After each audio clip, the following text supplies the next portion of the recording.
Miren, la manera en que entendemos la enfermedad de Parkinson ha dado un giro de 180 grados.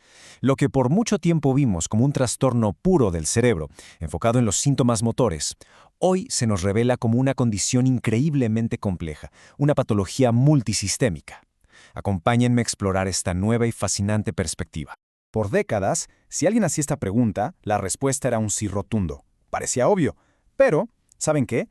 La evidencia más reciente nos obliga a detenernos y a cuestionar esa idea. De hecho, las pistas más importantes sugieren que el origen de la enfermedad podría estar en un lugar que nunca hubiéramos sospechado, muy, pero muy lejos del cerebro.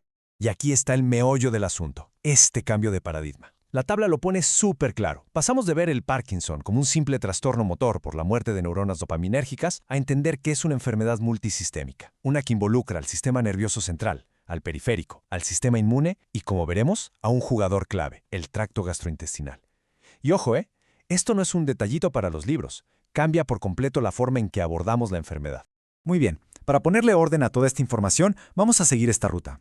Empezamos con el nuevo paradigma, luego exploramos los factores de riesgo y de ahí nos metemos de lleno a la hipótesis del origen intestinal, cómo se propaga la patología y, lo más importante, qué significa todo esto para el diagnóstico y el futuro del tratamiento. Pensemos en Parkinson. Lo primero que nos viene a la mente es temblor, rigidez, lentitud, ¿cierto? Pues resulta que es mucho, pero mucho más que eso. De hecho, para cuando esos síntomas motores clásicos se hacen evidentes, la enfermedad ya lleva años, a veces incluso décadas, avanzando en silencio. Y aquí es donde la historia se pone súper interesante. Síntomas como la pérdida del olfato, actuar los sueños de forma muy vívida, lo que llamamos trastorno de conducta del sueño REM, o incluso el estreñimiento crónico pueden aparecer años hasta 10 o 20 años antes que cualquier temblor. Y no son coincidencias, son las primeras huellas, las pistas que nos deja la enfermedad de que el proceso ya está en marcha y se extienden mucho más allá de las neuronas de la dopamina. Bueno, entonces, ¿qué causa el Parkinson? La verdad es que no hay una sola respuesta. Hoy lo entendemos más bien como una especie de tormenta perfecta, una interacción compleja entre la predisposición genética de cada persona, los factores ambientales a los que se expone a lo largo de su vida y, claro, el propio proceso de envejecimiento. Hay factores de riesgo que ya conocemos muy bien. La edad avanzada sigue siendo el principal. Pero fíjense en los factores ambientales, la exposición a ciertos pesticidas como la rotenona o el paraquat, que sabemos que dañan las mitocondrias, o incluso vivir en entornos rurales. Todo esto nos apunta a que hay algo afuera que está jugando un papel importantísimo. Y aquí viene lo curioso. Así como hay cosas que aumentan el riesgo, parece que hay otras que nos protegen. El consumo de cafeína, por ejemplo, que tiene efectos antiinflamatorios en el cerebro.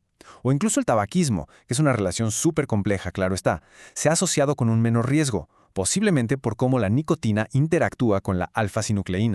Ahora sí vamos a entrar a la idea que quizá está revolucionando todo lo que sabíamos del Parkinson.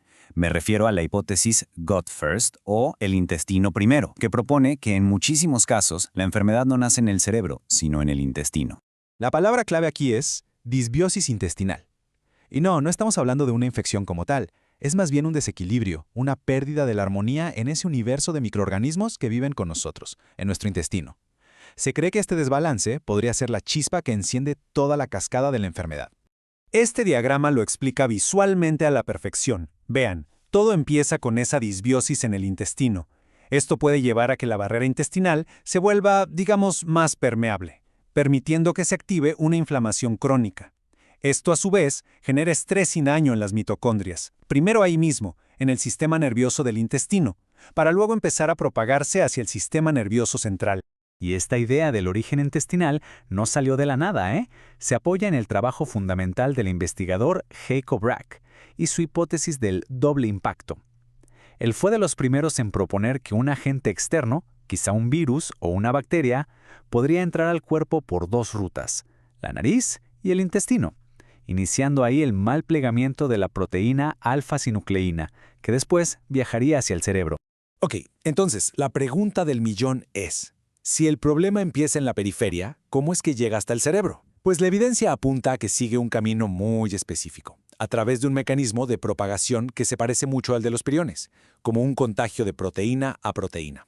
Este viaje de la enfermedad es sorprendentemente ordenado, casi como un mapa. Primero, la alfa-sinucleína se empieza a plegar mal y a agregar en el sistema nervioso del intestino. Luego, estos agregados viajan como si fueran polizones a través del nervio vago, que funciona como una autopista directa hacia el tallo cerebral. En el camino, van debilitando barreras biológicas clave, hasta que finalmente logran invadir el sistema nervioso central y llegar a la sustancia negra, donde causan la muerte de las neuronas dopaminérgicas. Y esto es clave para reforzar la idea de que es una enfermedad multisistémica.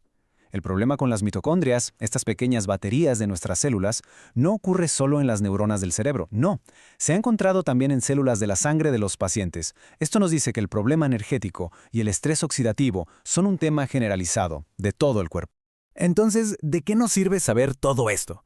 Bueno, las implicaciones son gigantescas. Entender la enfermedad de esta manera nos abre la puerta a pensar en nuevas formas de diagnóstico, a clasificar mejor a los pacientes y, lo que es más emocionante, a diseñar terapias que ataquen la raíz del problema, no solo los síntomas.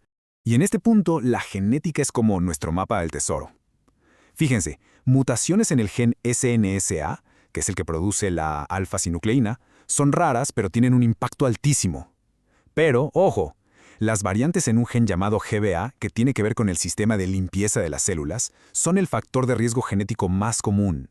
Y otros genes, como LRRK2, nos señalan vías biológicas muy específicas que ahora podemos intentar bloquear con fármacos. Y esto nos lleva a un futuro que la verdad se ve bastante esperanzador. Ya hay ensayos clínicos probando inhibidores para esa quinasa LRRK2.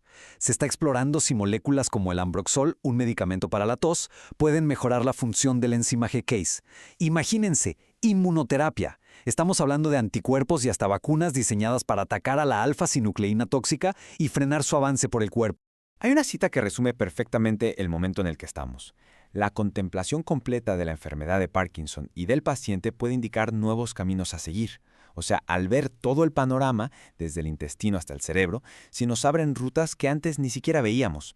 Ya no se trata solo de reponer dopamina, sino de modificar el curso de la enfermedad desde sus raíces. Y esto nos deja con una pregunta fascinante. ¿Será que en un futuro no muy lejano podamos frenar al Parkinson antes de que siquiera pise el cerebro? Este video fue producido por el general de brigada médico cirujano Humberto Carrasco Vargas. Muchas gracias por su atención.